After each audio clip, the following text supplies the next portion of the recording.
Hello and welcome, everybody. It's Ukraine Update here on the Shills, and we got things coming up along the lines of major orc losses. Zelensky has shocked everybody with some war crime numbers, heavy events in Bakhmut, and the U.S. has announced some serious cash in arms and aid. And we've got some other stories too that I think everybody's going to love. But before that, we got to turn it over to Operator Starsky and get us caught up properly with the real news.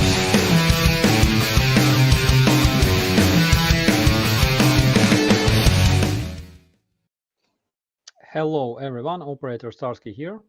Oh boy, we had a lot of news this week. I don't know where to start. There was a lot of cotton noticed at the territory of Russia here and there. One of the most significant cases was when on the territory of Russian military flight school, a fire started exactly the moment when those cadets opened a pack of cigarettes, and boom, Russians just keep smoking and they never learn. And one of the funniest news that we heard was from wives of mobilized Irkutsky men from the Russian Irkutsk. They had a lot of, let's say, they were very, very sad because they were sent to the front lines without training, and a lot of them were dying. And then Russian wives of those Irkutsk mobilized men created a video where they messaged president of this terrorist federation, and they asked to bring their men back, or at least train them before sending them to attack. But unfortunately, their men were shortly reported dead shortly after that. So they didn't make it in time, unfortunately, or fortunately for Ukrainians. We saw Lavrov being laughed at in India when he said that Russia put all effort into stop this war that Ukraine launched against this small and peaceful state of Russian Federation. And everybody started laughing. It was at G20, and if you didn't see this video, my advice is to see it. And if you did, you may want to see it again, because those people are ridiculous. They live in their parallel reality.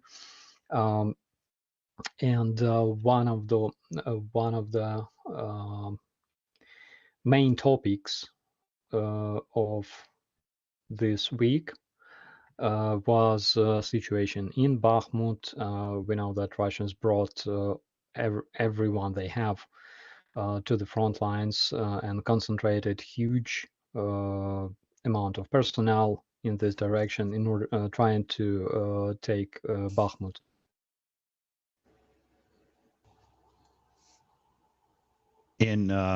Oh, did he freeze up? I see him frozen. Hello, hello. Oh, there we go. You're back. All right. Yeah, and currently we can see that Russians do everything they can in order to take control over the city, but they are failing all the time. There are questions from people out there regarding possible retreat from Bakhmut, but it will not happen. Recently, Ukraine sent its reinforcement to Bakhmut. We know that special forces also arrived, and as we know from the reports, there were no commands given to retreat from Bakhmut, to move out in any way. It will not happen. We're remaining there. And the main reason why this town is so important for us is because basically we turned it into a meat grinder for Russians. And that's exactly where they are dying in big numbers. As of yesterday, we knew that they lost more than 900 men in just last 24 hours in this direction, and let alone their vehicles and tanks. But we also know that as of now that they lost almost 300 men since this morning, and they continue dying, and we're continuing making them better people. It's when an orc finds themselves in the ground, it's always a step up in class and achievement as a human. Yeah, I think it's like, you know, like evolution, because it all started with bacteria, then seaweed, basically plants, and then those turned into like animals, and like fish, then animals and stuff. In case of orcs, it works a bit backwards. They're like animals, then they're plants and bacteria. Fertilizer gold, baby. There's but it's intense. Bakhmut for the last I don't know 36, 48 hours or whatever is just all over the news, right? It's big. Yes. Yep. I hear the pushback is going good though, Starsky. Like. Yes. So we brought new vehicles to Bakhmut. We brought our special forces, and special forces are known for being specialized at fighting in the urban environment, and that's exactly what they do best. So currently, those Russians that try to take control over the city, over the urbanized area, they don't really understand that they're marching towards their demise. But we can keep that in secret. They become sunflowers. Yeah. Fertilizer. So yeah, had to throw in the goat, man. We were talking about goats like 15 minutes ago. Yes, we were. Let's not relive that conversation, shall we? Wait. We're on Dick's channel. Never mind. Hold on. No, let's discuss this. I think the goat thing's quite important. Oh, there he did it. The goat fucking of Kadyrov. He did it. He was just worshiping Baphomet and got a disease, and now he's on the ropes. Okay. I'll just mute while you guys goat. But I wanted to turn to Nick, not to be slapped around in a virtual environment, to actually go for some really good stuff that he has got to bring to the table right away. Let's do it, Nick. Come on. Well, thank you so much. We actually just got this on our Discord in time. Razman Kadyrov. I always have an issue with that. Those of you who've been following know who he is. He's and Commander McMillan probably knows him better than I do. He is a former head of one of the Chechen republics. He is also a Chechen warlord, deals in drugs, all sorts of weapons. Really nasty fellow. He is one of Putin's strongest and most vocal allies. He has repeatedly said that Putin is too much of a pussycat and is just way too nice-hearted. He believes that a number of things about Ukrainians I don't think we should bother repeating, but has said that Putin is treating Ukrainians way too kindly. That the gloves should be completely off, that there should be no rules, that the most brutality that you can bring to it, the better. Has advocated for use of tactical nuclear weapons to be deployed in Ukraine and chemical weapons to be deployed in Ukraine. And he's quite serious about it. This is not just rhetoric. very concerning fellow. He has been appearing ill as of recently, and a few hours ago was confirmed by a couple of people in his inner circle that apparently at this point they believe he's been poisoned. He is suffering from kidney failure. He does not trust Russian he does not trust Russian doctors. He's flown in doctors from the UAEA to look at him, including, I guess, their head of neurology. I don't know the head of neurology in the UAEA. I just have some organization, I don't know, but at this point he is not expected to survive. We do have let me get a photo of him. I looked for a photo of a goat, but instead we'll actually we'll do the photo of this guy. There's, I think many of you have probably seen him before and or would recognize him. Did I get that sharing right? I think I got that right. So that's him. He is I forgot to put up the way to show them, damn it. But just leave it up for a sec. I'll throw it up real quick here. Hold on. Nick, I totally forgot about that source. Nick, if you want to find a photo of Kadyrov with the goat, you gotta find it on OnlyFans. So that was the discussion. I think it was a very worthwhile and fruitful discussion on exactly how he got sick. Our consensus is either it was poisoning from a Russian agency or illicit relations with a goat, possibly deceased goat. We have not yet established which of those is it. Obviously, that it was a live goat. That was the goat's response. So the goat issued an official statement, and Dick will play that official statement from the goat one more time, please. That's the official statement of the goat. But we don't know. At any rate, so I think obviously he is an extraordinarily evil motherfucker.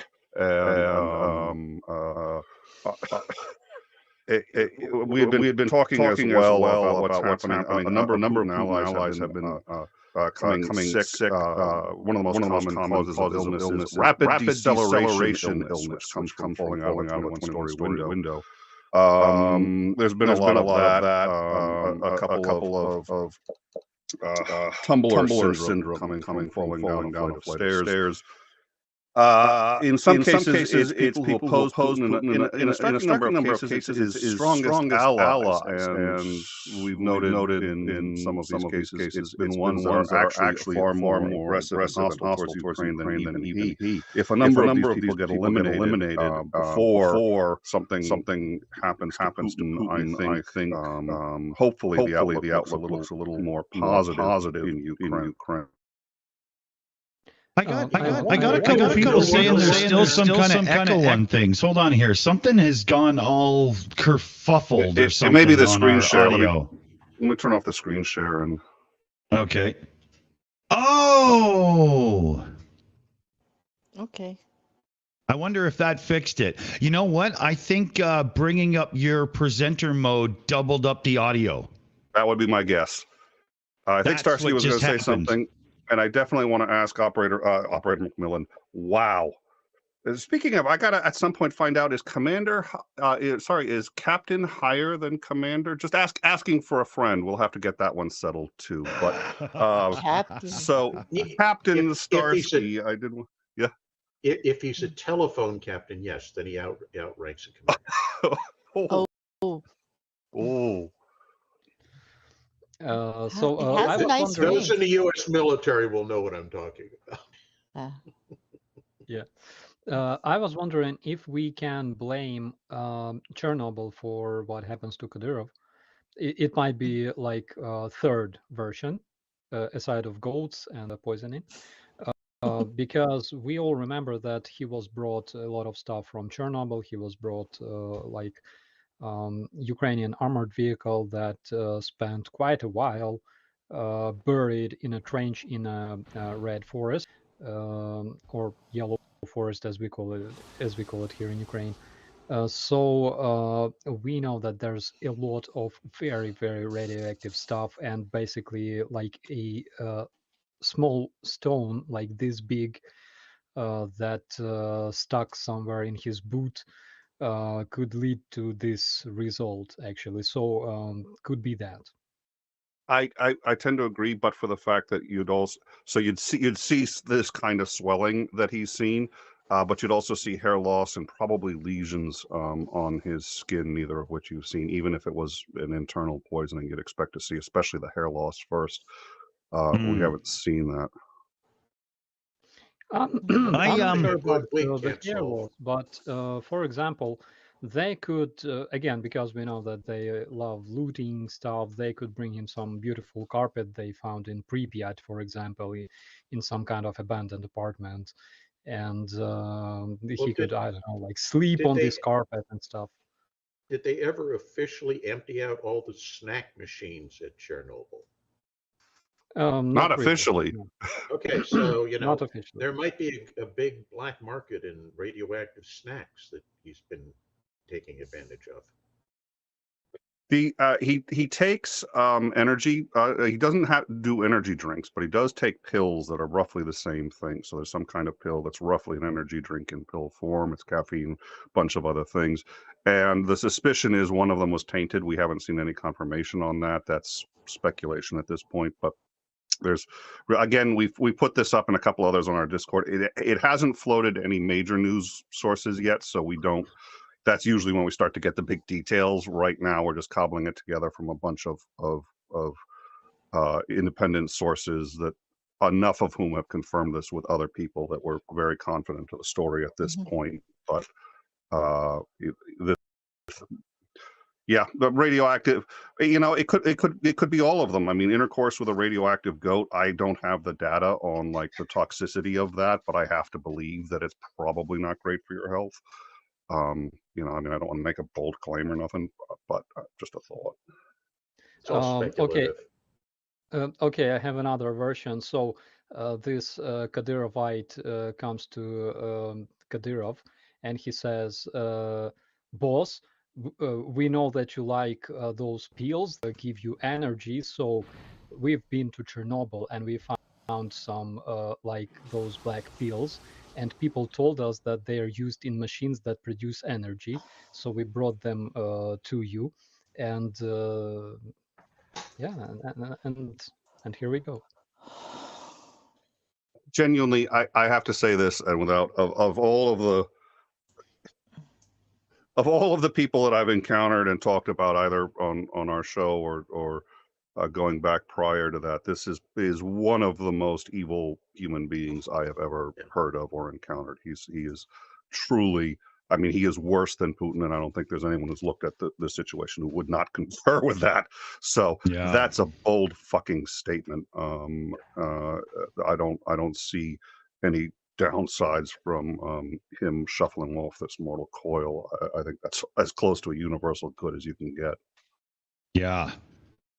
On the other hand, there's a big risk that all of his TikTok followers will now have nothing to do. So they will rush into our commentaries and stuff like that. I'm sure there's backup goat porn somewhere on the internet. I can list a couple of, I mean, I suspect there's a couple of areas where you could find it. Almost slipped up, dude. Research. It's research. I'm researching Chechen warlords, and it takes you to some dark places, man. That's all I gotta say. Just can we get the camera off me? Well, here, I have to get caught up on some super chat action here. So holy shit, bear with me here.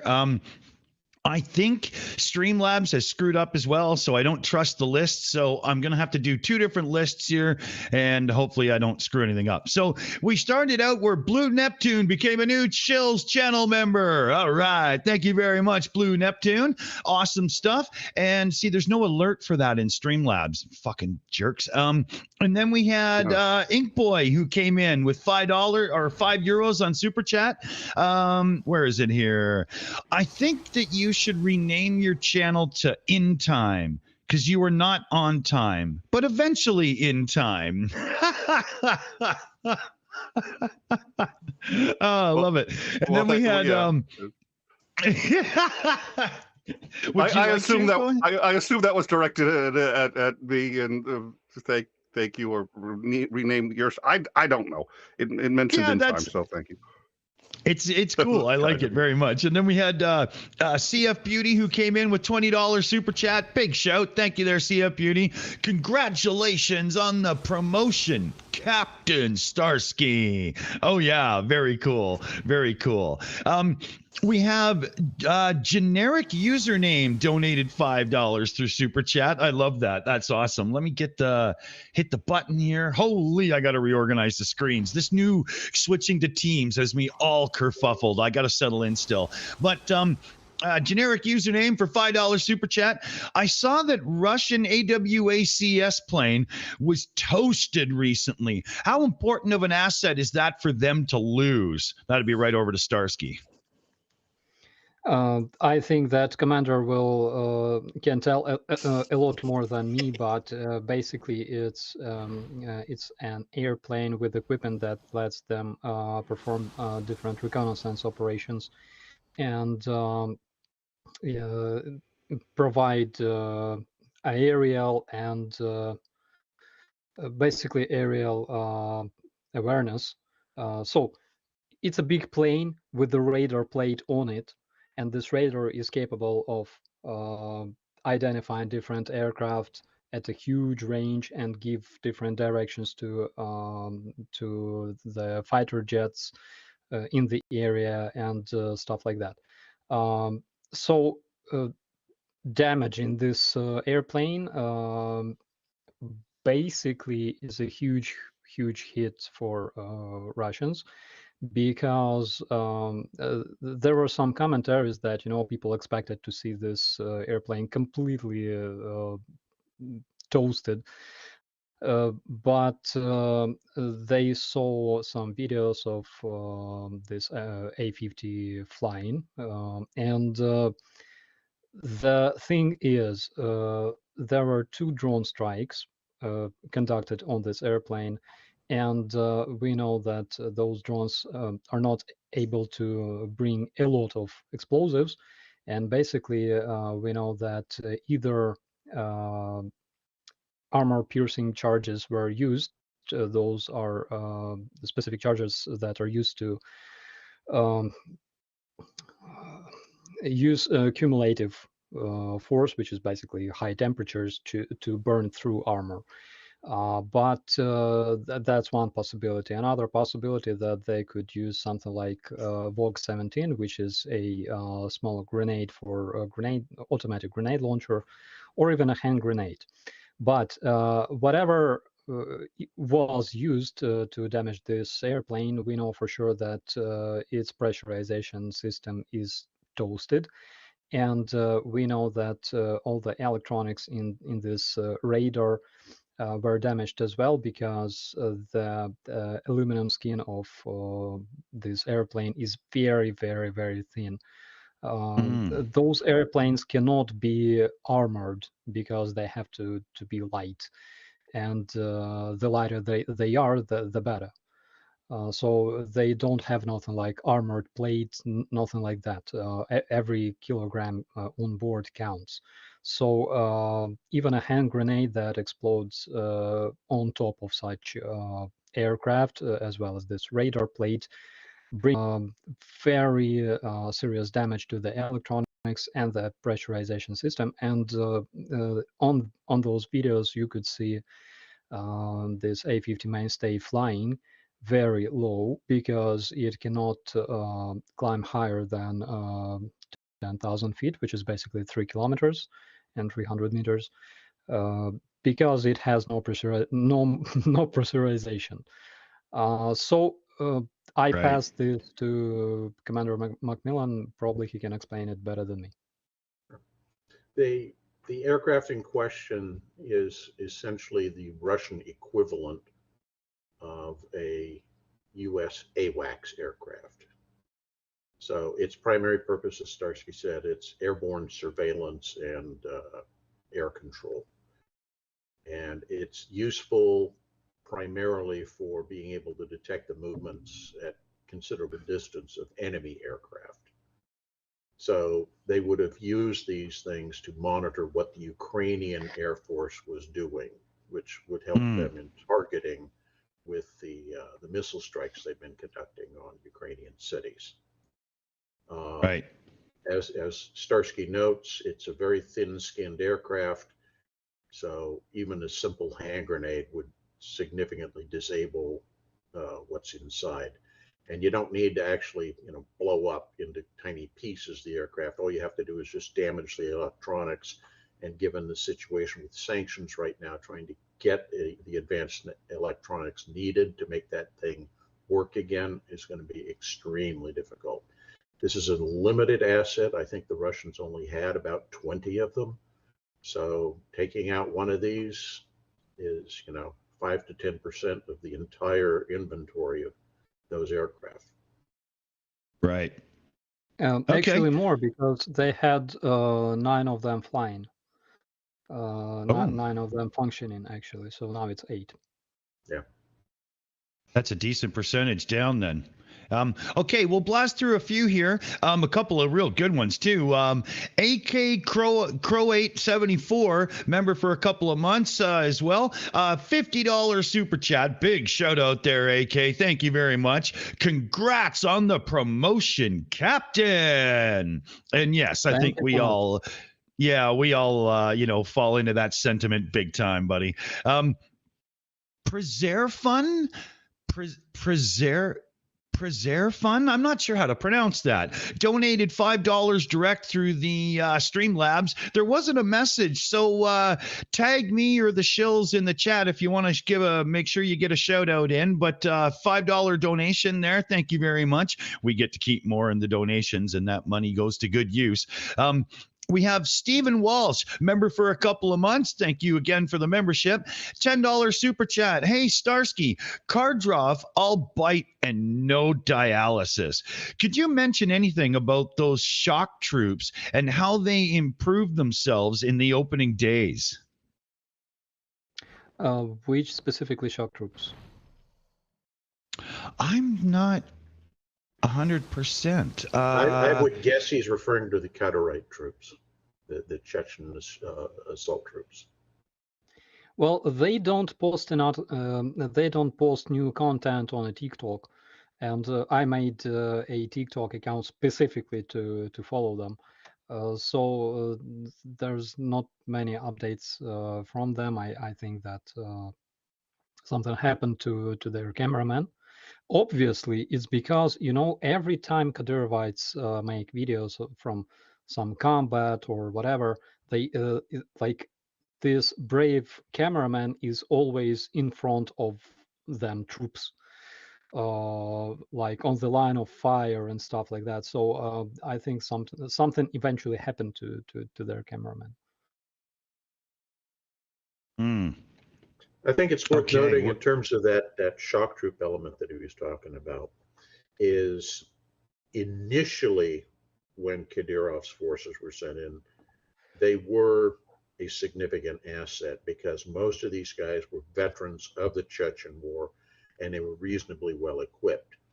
That cadre of troops are mostly gone, and what you now have, just like everything else with the Russian army, it's ill-trained people who have been pressed into service. They're low motivation and don't know what they're doing, and the quality of the equipment they have now has gone downhill. So they're not anywhere near the same kind of threat they used to be initially.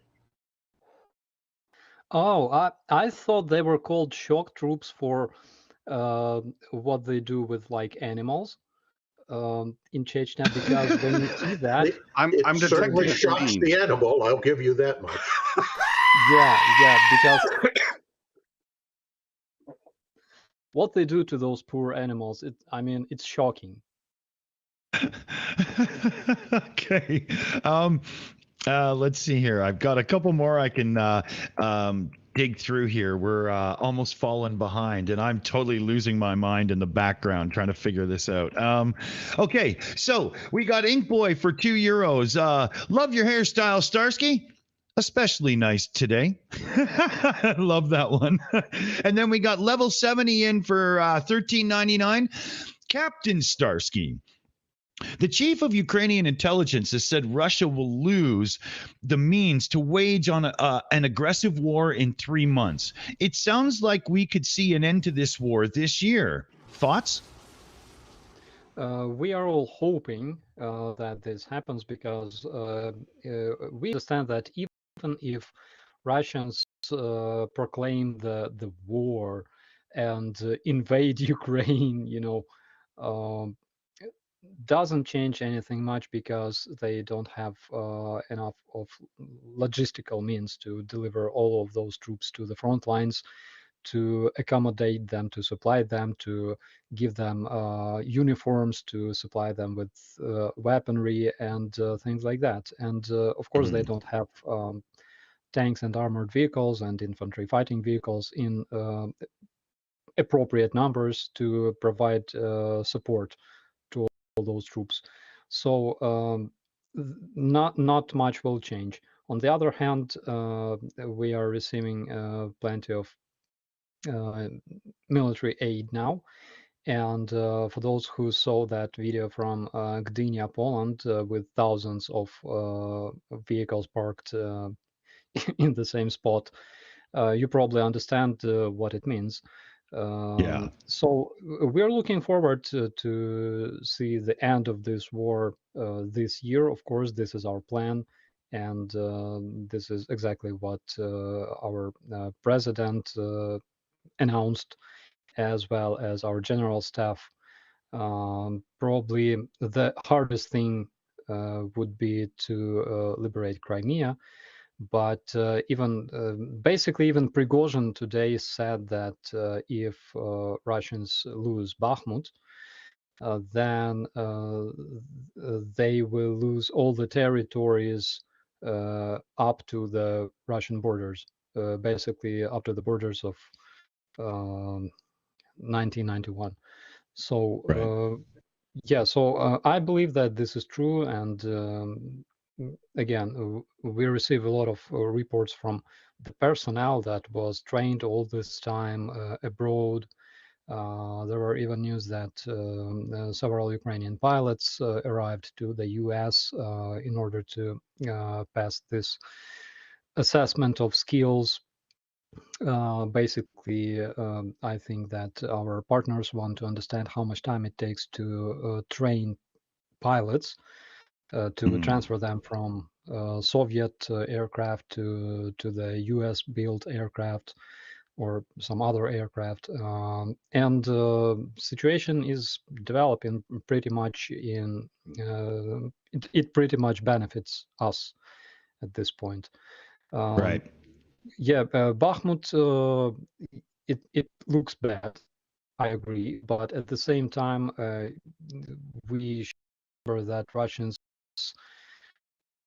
take tremendous losses every day there, and it doesn't matter who they bring there, but still Bakhmut is there. The stronghold is there.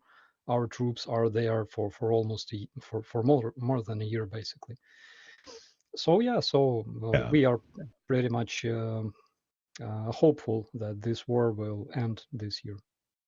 Well, and it strikes me that Bakhmut would be a pariah victory anyway if the Russians manage to take it.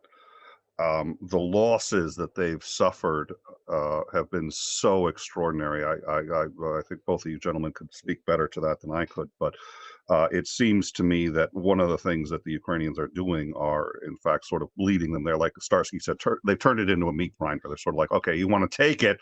The cost is going to be really, really high. And if Ukraine can minimize their losses while maximizing Russia's losses at that location, it sounds callous, but then it doesn't matter if they keep it or lose it, as long as the cost to Russia is so much. It's almost the Battle of Bunker Hill. I mean, it's or any number of 300 if you're into the what is it, the oh God, I've forgotten the actual name of that battle. I know Macmillan knows it. The Thermopylae Greeks versus the Persians. Thermopylae, thank you. Anyways, but I think you guys could each speak to that better than I could. Well, we got a couple of more shouts, and I know that we do have a time limit with Starsky as well today. So let me get a couple of shouts in last here and whatnot, and then we can go back to where we were on this. We have Shania Caldwell, new member, Shill Master. Oh yeah, Shania, welcome to the family. Or Shayna, I did it again because I have that programmed into my head from before. It's actually in front of me where I can read it properly now too. So my dumbass. But yeah, Shayna Caldwell, new member, Shill Master. Awesome. Welcome to the family. Here, I'll trigger Fluffy for an appearance. And Silver Earth donated direct through the Streamlabs tips, which is where we get to keep a lot more of it. And this is for the drone fund. Slava Ukraini, $67.99 from Silver Earth. Huge donation there. Thank you very much, Silver. And we know exactly where that money goes. Boom, baby. And then we had Crazy Cat, which will get me caught up. Crazy Cat 1, member for a few months as well. Awesome to have the family members in the shout-outs. €5. Cardroff, poisoned with a big poisony face. Dawn, who cares? Dawn, just another Dawn rat rotting in the ground. Dawn. Oh, yeah. Here, I got to do this one. Could it be?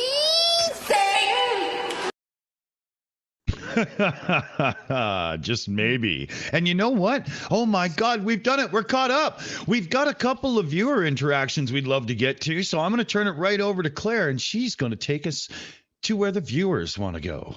Okay, so we do have quite a few here. First of all, Starsky, there's a lot of people saying congratulations on your promotion, Captain Starsky, and also well wishes for your dental care and hoping that you feel better. From Sweet 70433, Operator Starsky, hope you are feeling better. Louisiana Oblast here. From Richard Stevens, Starsky, do you have medical insurance or insurance to cover these dental costs? Yes, we have insurance. Basically, we can use our central hospital of the Ministry of Interior to cure everything that we may have. We also had dental office at the territory of our base in Hostomel, but it was looted by Russians last year, and they took all the equipment. Which will probably be used in building some Russian missiles. I don't know. Yeah, but I want to say one thing about Ukrainian dental care. Here in Ukraine, it's like 10 times cheaper than in the US. Basically, Knock and Futz, my buddy Knock and Futz, told me one life hack. So it costs less to travel from the US to Ukraine and fix your teeth and travel back than fixing your teeth in the US. I swear. So he paid like $500 for the ticket, and the cost of fixing his teeth was something like a couple $100. So it's a small life hack for you guys. That $500 is one tooth extraction here, not even like doing anything like really good. That's insane. Wow. Whoa, this is it. Well, on to another. About Bakhmut, Ugly German Truth wants to know if all of the civilians have been evacuated from Bakhmut and Volodar in other direct frontline cities, if the actual civilians have been moved out. There are cases when it's impossible to evacuate locals because you cannot take them to safety forcefully. You have to convince them that they have to move. And there's a lot of older people who have nobody out there. Literally, they have no children, or children like abandoned them like tens of years ago and things like that. And they have some cattle in their like private houses, like So they literally don't want to move because that's where they spent most of their lives. And of course, majority of civilians, they have been evacuated long time ago already. Mhm. But there are still people who just will not move. Right. And I think that's come up before with other hotspots that are going on. You mentioned that it's unfortunate, but it's their choice, right? I mean, you can't force them, like you say. Madeline Suzette would also like to know in regards to Bakhmut, aren't most of the majority of the losses prisoner Wagnerites, more so than Russian contracted military? It's different because in the beginning, of course, they used those convicts that were recruited to Wagner Group as a cannon fodder, and they were dying. They were brought to die, literally, because they were used for so-called combat reconnaissance, and it's when basically they throw a bunch of men towards our positions, and then we open fire and we eliminate everybody, but our enemies can see the positions where our let's say heavy machine guns are situated, and this is how they do like reconnaissance. It's an old method used during like 1940s for the last time by civilized armies.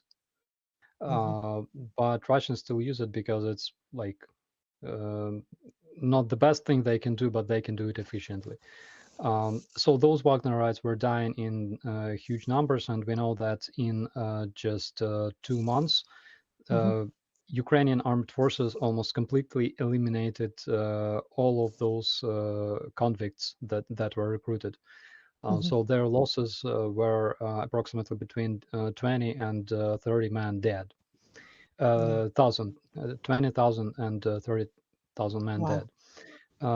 So later they were withdrawn from that area, and Russians brought mobilized men as well as their professional army, which at least 90% of this army still consists of mobilized men.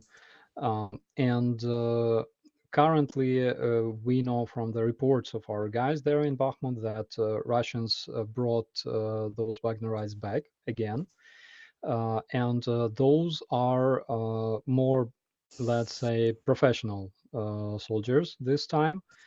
So currently they're throwing their best men into attacks, and that guy in Bakhmut, he told us that again they are dying, and from what he can say, they're trying to mix different troops because they already have like mix of mobilized and professional soldiers and Wagnerites and Kadyrovites and those mobilized in the territories of so-called DPR, LPR. But I'm not sure they even exist as of today. But they have a big mix of different kinds of units there, which again brings a lot of chaos, and that's why they cannot attack effectively.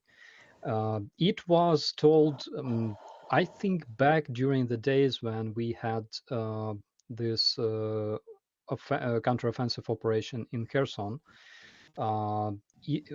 We already talked about it because in Kherson, Russians had different types of units that consisted of like different people, and basically one separate division, for example, or a couple of separate but professional regular regiments or brigades could do much better work than those many different units that were brought together.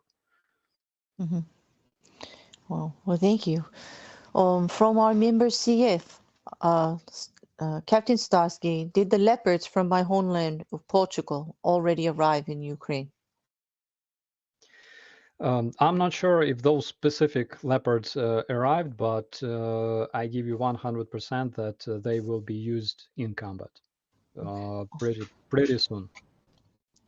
Yeah, as far as I'm aware, the only leopards that have actually arrived in Ukraine so far are the ones from Poland. Okay. The others are all still en route. Mm-hmm. And just a couple more, if you have a moment, Starsky, from Stephen Walsh, our member. How did Ramzan's father die? When you play with sharks, ... As member, he exploded. He exploded?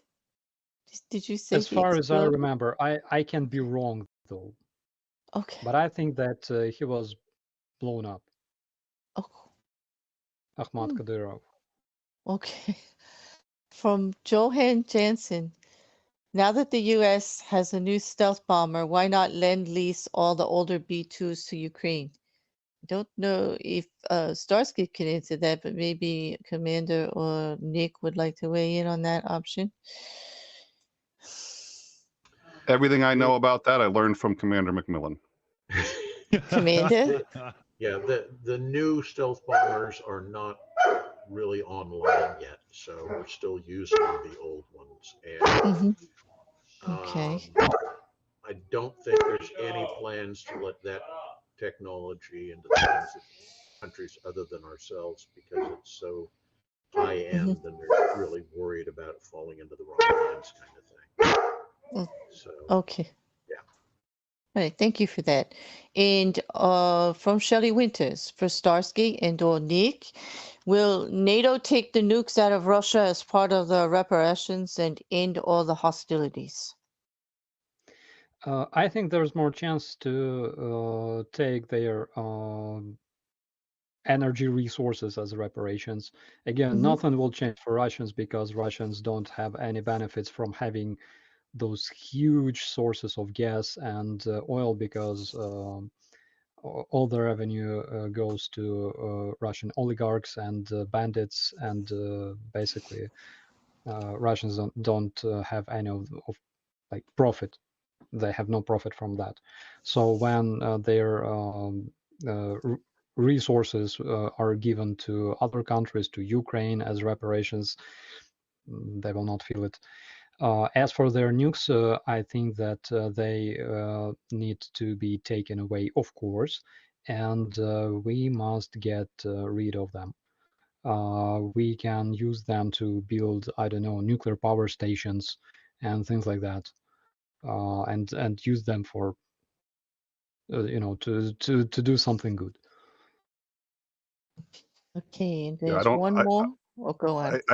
If there's an offer of reparations, which I think that's complicated how you get to that point. But if that happened, what you would see is a very generous offer of reparations from the Russians, with the understanding by everybody involved that Ukraine would see less than 10% of it. They'll see some of it somewhere just to say we paid it, but and reparations usually are rarely paid in full, is my understanding anyway. But certainly in this case, Russia would the only way to be willing to ever entertain that would be because everybody would know it's not going to get paid. Yeah. Oh, okay. All right. Thank you, Nick. Operator Starsky, Captain, how's Max feeling? From Ali, our member of 2 months. Ali, he's doing fine, and I saw him recently. He's working, so he's okay. By the way, returning to Ahmad Kadyrov, yeah, I checked. He was blown up at the stadium during a concert dedicated to Victory Day, this big celebration, big annual celebration in Russia, dedicated to communist criminals killing Nazi criminals. Wow. Okay. Well, that's more to the story there. Bigger. So basically a big gang war. Oh, Yeah. It's their celebration of having saved the world in World War II. You know, I mean, that's what it is. It's without them, the entire planet would have descended into chaos. So that's what they're celebrating. mm, yeah. That's Also, a fucked up view of things.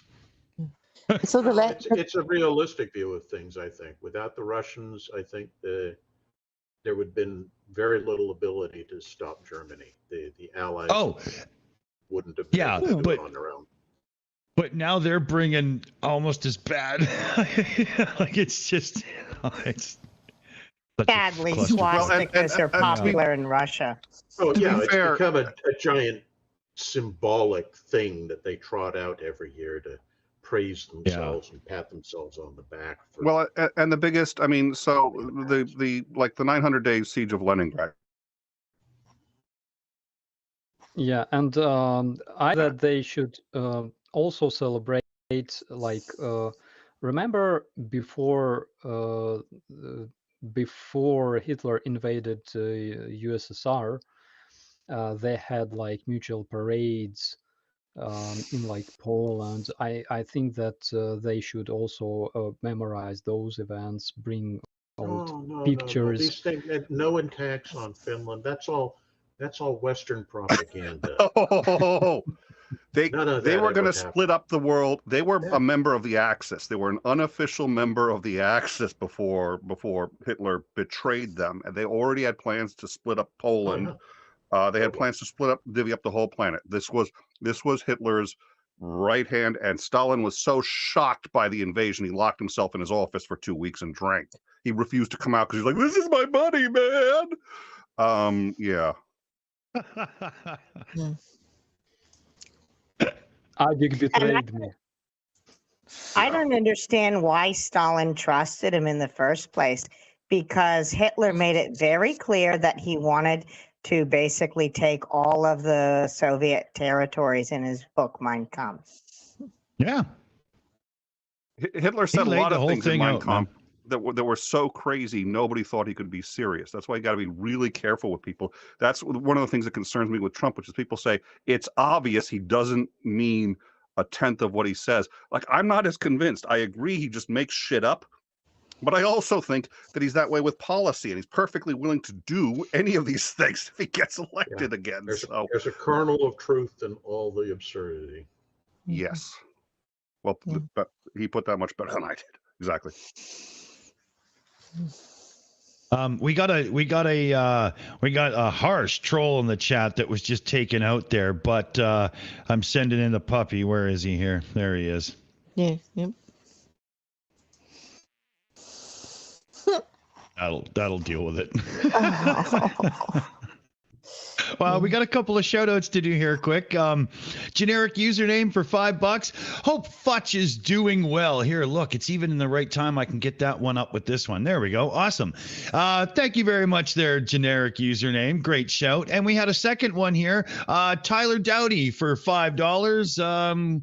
I scrolled the wrong one. I can pop it up on the screen too, though. Here we go. Tyler Dowdy for $5. Prigozhin isn't looking so good either to me. Or does he normally just look like crap? Good point, but yeah, you know, not a healthy looking dude for sure. Thoughts? Yeah, that's his usual shape. That's the way he looks when everything is okay.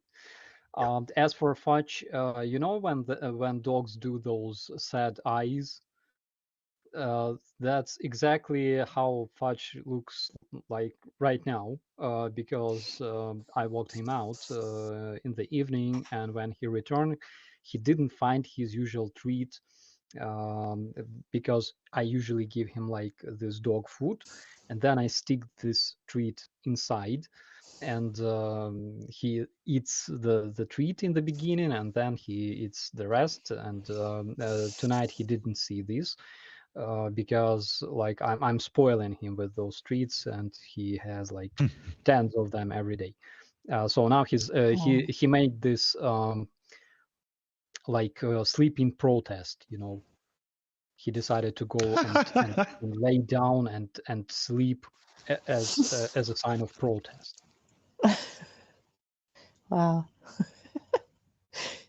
I like that. Fudge is so cool. Yeah. Yeah. Always good to have a Fudge update. He's sulking. Didn't Nick want to jump in? Yeah. Do you have anything, Nick or Brick? No, I don't think so. I love the image of Fudge sulking, but no, I don't. No. I do have a question for you before you go to Starsky. Actually, two. The first one is in regards to 400 million that the U.S. has now recommitted some more for ammunition and stuff to fund to Ukraine. But in it, they also listed they'll be listing tactical bridges, which I haven't seen before, and they're making like a big deal. Can you explain how beneficial that's going to be for your use there? Tactical bridges? Yes, I guess there's some kind of portable bridge that gets you to go over Yep. things. I don't know. Yep, Yeah. scissor bridges. Yeah, sure. We had those like Soviet made.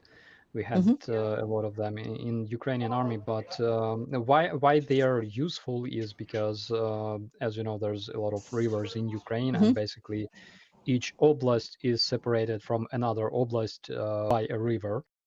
And in order to cross those rivers, we need those bridges because they make great, let's say, how you call it in English. Commander, can you please save me?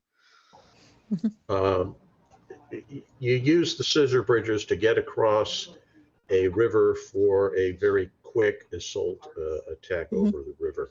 It's important because if you're building a bridge, obviously you're telegraphing your move to your enemy, and it's a much longer process. These things, you can have them in place in about 15 minutes. So it affords you enormous tactical flexibility for offensive operations. Like, because they're more like portable. Is that it? They're like portable. Well, you set them up basically think of a tank that doesn't have a turret on it, but instead has this bridge on it, and it just drives up, unfolds the bridge across the river, lets it go, flops down in the dirt, and then everybody can drive across the bridge. Well, wow. Okay, so that is quite the thing. So then that's why they're making a big deal about it. That's actually quite useful. I'm glad to hear it. And getting it there soon-ish, because we're starting to enter the period when the ground will dry up enough that you can conduct major offensive operations. That's important. Then I hope they get there quickly for you, Operator Starsky, and no delay. The final question coming from the chat that I had also is that with your promotion and the upcoming unit brigade restructuring, are we going to hear less from you? You're going to be less out here, or they're going to keep you too busy? I don't think so, because nothing really changes in my life aside of me being a captain. I will have same duties. It more depends on the situation. Because the situation can change. I can be either sent somewhere north, east, south, I don't know. But until it happens, I'm here with you guys, and I'm still doing what I do. No, and we greatly appreciate it. Back to you, Dick, into the panel for anything else. All right. Yeah. I have one thing here to add, a brief little poem that was written by Jean-Marc Paganel in the chat, who showed up just in time. So good timing there. This is the Valkyries song. I heard the Valkyries cry last night. Some soldiers are going home. They head towards the halls of gods. Their bodies lay in stone. I heard the Valkyries' song last night. They're singing for the brave. They tried to rid the world of hate, the world they cannot save. I saw the Valkyries fly last night. They're heading for foreign fields. They will pick up the soldiers brave, those souls that would not yield. All Father asks, please make some room. Please save a seat for them. For duty and honor showed so well these brave women and men. The Valkyries song by Jean-Marc Paganel. Thanks for sharing, buddy. That was good. Yeah, damn right, eh? So I think on that note, we're all caught up. Super chats, shout outs and everything, members stuff and whatnot. And we're just at the time where we haven't overdone the time we had tonight. So I think we can quickly say some thoughts and wrap ups and goodbyes, quickly being the thing here. And let's start with Nick Suter from In Time, who he will tell you all about right now. Yes, thank you. Yeah, my name is Nick Suter. I am the host and executive producer of In Time. We're a news and educational program. So Dick had invited me on for these Ukrainian updates and has had me on a lot since then, which I sincerely appreciate. And it's been fun because I think there's a lot of like-minded discussions going on. We also have Starsky every Friday at 1 p.m. Eastern. He joins us, as well as Commander McMillan joins us on Fridays and for downtime. And yes, I saw in the live chat we do have a show. We have Stitch of Time, the one where I'm given only 5 minutes to talk. That's called, of course, Nick of Time. I never make the 5 minutes. Those who know me have figured that one out already. So that's it. And it's primarily news, educational stuff. So you can come check us out. It's youtube.com/intimeshow. And I'll try to get the link in the live chat in a minute. We also have a Discord where we are following news. We're constantly following Ukraine. We always have sort of the latest news in there and a bunch of other places. So I hope you guys will check us out. It's always a delight to be on, and I'm thrilled that I'm always invited and just made to feel so welcome. So thank you guys so much for having me on. I appreciate it, and good to see you as always, Starsky and Commander McMillan. And thank you all. Awesome. Your family here, buddy. Right on. Commander McMillan, thoughts and wrap-ups there, buddy. I think that we're not going to see a huge amount of activity in Ukraine in the upcoming week or 2 weeks. I think the weather needs to be more conducive to things, but then I suspect we're going to see some major movement that coincides with both the weather becoming more conducive to mobile operations and a lot of the promised hardware actually arriving in Ukraine and with the trained crews to operate that stuff. So I would say probably April timeframe, it's going to get exciting. Cool. And exciting does not mean in a good way. Yeah. But, your insights don't often prove wrong, so it'll be something to be watching for sure. Let's check in with Commander 401. That doesn't get confusing at all. You there, Commander? Yep. Learn something valuable today. If I need major dental work done, hop a plane to Ukraine. Indeed. And Kadyrov, Bakhmut is waiting for you. That's all I have to say. Good shout. Let's check in with Claire Bear then. Thoughts and wrap-ups. Oh, that's it for me. I'm just happy to be here. I love doing the update and to hear that Operator Starsky's got a well-deserved promotion and that he's well on healing with his dental and that it's actually cheaper there and not going to cost him an arm and a leg and he's going to go broke. And like Commander, I'll be hopping a plane if I need any dental work and then maybe we could have a pizza. That'd be cool. Good shout. All right, cool. Myself, I just want to give a heartfelt message to all the injured and dead orcs out there.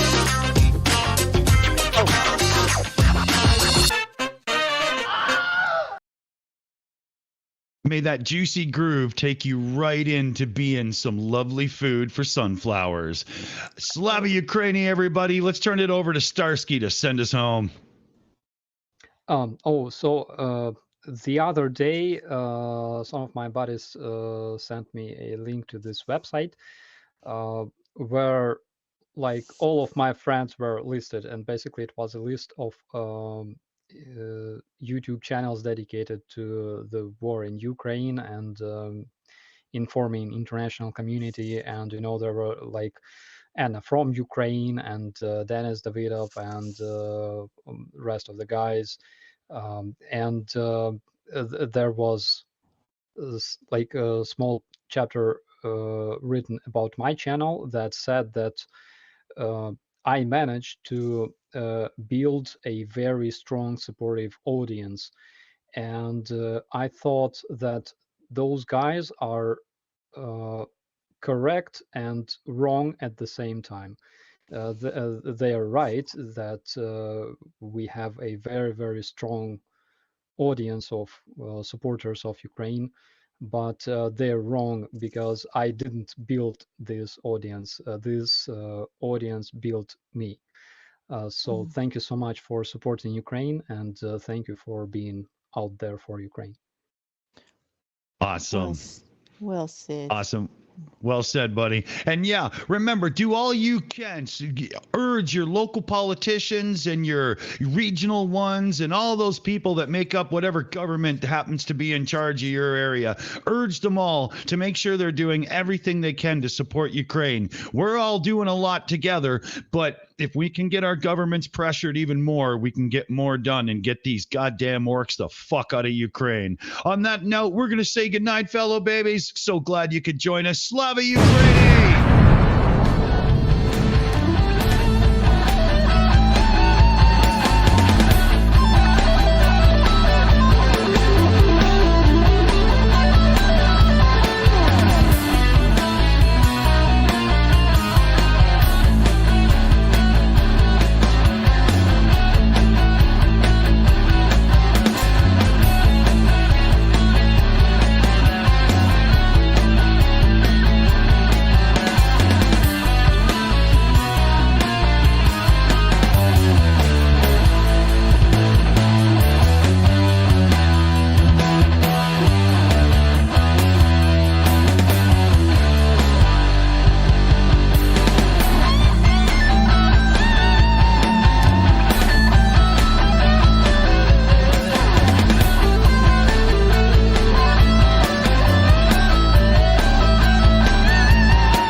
It's over. Go home.